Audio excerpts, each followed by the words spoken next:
Hi, welcome back to my podcast. This is Celeste. Thank you so much for tuning in. And I really appreciate the review that Mari left. Thank you so much. I'm so happy that this is so helpful and it motivates you and it helps you in your business. So today I wanted to do a different type of podcast. And where it's September. So today is September 22nd and it is the first day of fall, which is so exciting. If you guys don't know, I love fall. It's just like change of season and the holidays are around the corner. And not just that, but also it is like the busiest time of year for all of us. Having said that, so, we're all living in the pandemic currently, and that has changed things and not in a negative way. So today I wanted to just give you a little bit of more than motivation, some things that you can actually plan for and prepare for this new holiday season. I know for a lot of business owners, if it's service or product based, this is usually like our highest grossing month. For me, I can make what I make in a month. I make about what I make in 2 to 3 months, I do it in a month, okay? That's usually how this season goes. I'm not sure how it's going to work this year, but I'm super excited. And so with those things in mind, let's get this started and take some action in your business for the pandemic holiday season. So let's get started. So first, let's face the reality. So the reality is that most likely we're either going to be in some type of restrictions of around how many people we can be around. Our services are going to have to still be a little bit different for the next couple of months. So I just think it's so important to be proactive. Sometimes, this is part. So knowing that, we have a new reality, it is time to be proactive. And the best way to be productive is to make it something fun.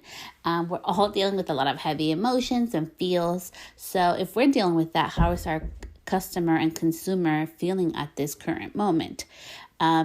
What can we do to alleviate that? So I want you to start thinking of ways that you can innovate your business and how to be more proactive. And we're going to do quick 3 little tips that you can do. And number 1, first, go back to last year and see what was your number 1 seller, either in product, if you're product based, or service. What was your number 1 service from October, November, and December last year? And if you are like many of us that are product and service based, go look at both of those things.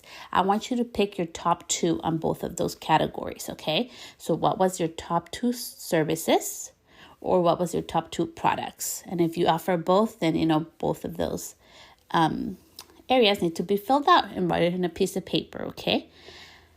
So that's step number 1. And I'm going to take a little pause so you can actually put this on pause and go check that out.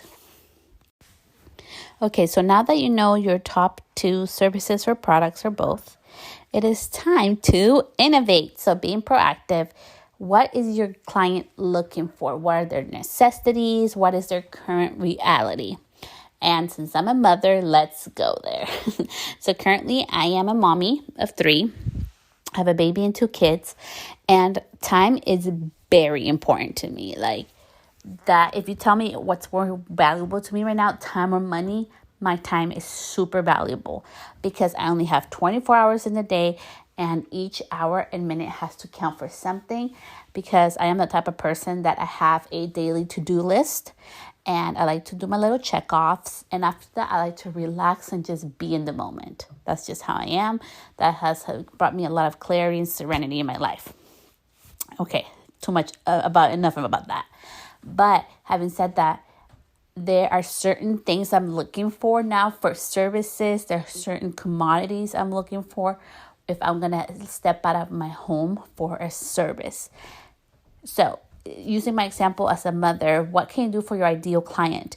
What are they struggling with right now?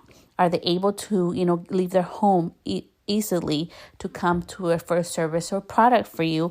And knowing what your top 2 products and services were for last year, how can you make it more special for them and how can you make it more worthwhile that when they're actually going to go leave their home to spend time in your store or in your business is of value to them.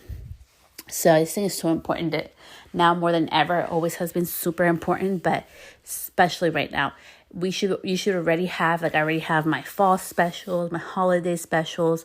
I already know what days I'm working, what I'm not. All that should already be set in stone. So think about knowing what your top 2 of those areas are, how you're going to make it more special and valuable for your client. That would be my tip number 2. And my last tip, number 3, is be about it, speak about it, breathe about it. So what the heck does that mean? So be about it. Be about your business. Like, what do you love? Like, what's your why behind where you are? Like, be about it. Speak about it. Like, on your social media, out in your pages, when people that you meet, be proactive about it. I'm always talking to my family what I'm doing next to my business and everything. And sometimes they think I'm crazy, like right now. My husband, actually this morning, he was saying, man, I was so hesitant for you to open your mobile salon. And I'm actually going to do a podcast. It's going to be released on this Thursday, talking about my mobile suite and all the behind the scenes of stuff. But anyways, having him said that, I was so hesitant about you doing that. And, it's so awesome that you didn't listen to me, and it's going to be so successful. I just know it. I talk about it. Be about it, and I speak about it because it's my business. When we decided to own a business, we decided to promote ourselves. If we want to make more money, more income, we want to have more clients or sell more, people need to know that we exist. And there's nothing wrong with that, you guys. I think there's always this nasty misconception that selling is bad. Selling is nasty. No, you're servicing. People need you. There's somebody out there looking for your service or your product or your business because they need that help. And you're standing out in the field. There's 2 boxes, okay, with 2 people standing next to them. One of them has gone all out. She decorated her box. She has a welcome sign. She has special custom, comfortable chair that you can see from afar. And you're like, oh my gosh, that beautiful bouquet around it and a flower arrangement. And it looks so luxurious and, one of a kind experience. And then there's the other one. And she, you can see she's waving everybody. She's waving to you from afar. And then in the other box, there's somebody, and it's just, it's plain, it's white. It's just like a white, painted box. So I'm just using this for context, so it's white, it's blank. And they're just standing there, they're smiling. And, that's it. And then you look at them to make eye contact and they turn back around. Okay, so which of the 2 are you going to head towards? You're going to get to choose one. Which one are you going to go towards? I can bet almost 90% of you are going to go towards the one that had the, luscious, comfortable, beautiful flower arrangement with a comfortable, beautiful chair that just looks so majestic and luxurious. And you're like, ooh, that's a perfect chair to sit down and take a selfie. And she's nice and she's waving to me. She put all this time and effort into just the little display. What can she do for me? What kind of service is going to be with her? Oh my gosh, I can only imagine. Right? So now you're going to go towards her. Same thing with our business. The day we decided to become business owners, we decided to be our own marketers. We decided that we had the drive, what it took to offer something special. And that is something that I see so many entrepreneurs and so many business owners lose. What is your why? I am 3 years today. 3 years ago, I graduated from cosmetology school. The wildfires had just happened. One of our family members lost their home during the wildfires. I wasn't able to take my cosmetology license exam because the location was closed due to the fires. I had to wait an additional month to get my license. And it's just such an example that even through 3 years, you guys, if somebody would have told me I am where I'm at today, I'd be like, you crazy, I'm never going to get there. And I am not the same person I was 3 years ago. There's been a few people that are still with me from the beginning. A lot of them have left and moved on because that's part of life. We evolve, we change, and we attract different people as we constantly change. But there is one thing that does not change in me.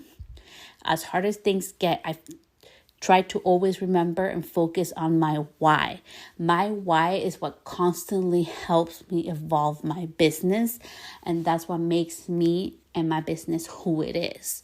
Same thing for you, hun. No matter where you're at, even if there's like, I think, how many is there? I think it's 800,000 or I don't know how many millions of hairstylists there is in the U.S. I don't know. Okay, I don't know statistics. I didn't look it up, so I'm not lie to you. But I feel like there's like a million hairstylists all over. It's okay because we each have a different why. We each have a different reason why we got in this. And there's a different service, and we're each our own unique human that is going to attract our own clientele and ideal customer. Same thing for you and your business. Go back, remember why you decided to do this. Remember what lights you up about your business, and that's what you should be focusing on. During this time, I know for many, they have had to close down their businesses. As many of you guys heard when you initially heard, oh wow, Celeste, lost her suite. No, actually, Celeste decided to close her suite to invest her money in something that she saw she needed and she wanted. And, that's something I chose to do. But sadly, there's a lot of people that have had to lose their salons, have given up on their careers, and have to find new ways because this is no longer what they want to do, or, they're just tired of it, or just a reality hit that it wasn't what made them happy. This is the time to innovate, you guys. This is the time to change and evolve. I closed down. I think salons have been reopened now for a couple of weeks. I haven't been working. I just went back to work yesterday, okay? And yes, some of my clients, yes, I lost them. Some of them I didn't. Some of them are still waiting for me. Some of them have evolved with my business. I have lots of clients, you guys, that go elsewhere to go get their trims done. And it's okay. They always come back to me for the big services, for the hair color and things. And that's the thing in our business. We have to remember that business is not about us. It's about them. And our clients are not our property. Humans are not our property. They decide where to invest their money, where to invest their time. And I feel very grateful for every single person that decides to invest time or money with me. So thank you so much for taking the time this week to invest your time with me. And I hope you take 1 or 2 actions in your business for this holiday season and your specials, and you're able to create and make more than you have before. Because don't be in the lack mentality. A lot of us still want to spend money. A lot of us are looking for something new and fresh. And what can your business, what new and fresh idea, or or like remade service that you have already, but just vamp it up, can you do for your current clientele? And if you would love to share your ideas or just how this has helped you, as always, I love your reviews, or just go ahead and send me a DM on either one of my social media channels. That's Celeste the Stylist, and I would love to connect with you. Have an amazing week, and I'll see you guys back here next week. Bye.